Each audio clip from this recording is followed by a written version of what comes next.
नमस्ते, मी Snehal करपणकर. SP9 मराठीमध्ये आपलं पुन्हा एकदा स्वागत. तर पाहूयात आजची ब्रेकिंग न्यूज. या भेटीत भारत जपान सहकार्याबाबत चर्चा झाली. महाराष्ट्रातील विविध पायाभूत प्रकल्पांमध्ये जपानने सहकार्य केले असल्याचे वाणिज्य दूतांनी सांगितले.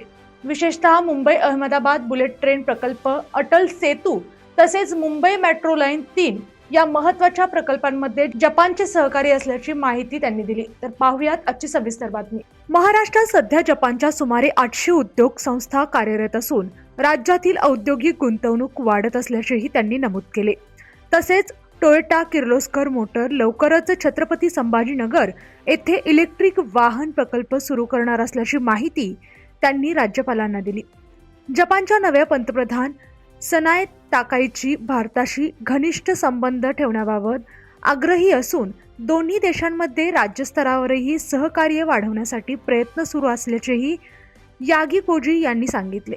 यावेळी जपान दूतावासाचे उपवाणिज्य दूत निशियो रयो, राज्यपालांचे सचिव डॉक्टर प्रशांत नारनवरे तसेच सहसचिव S राममूर्ती उपस्थित होते. या आणि अशाच बातम्यांसाठी पाहत रहा SP9 Marathi. Your time your news. धन्यवाद.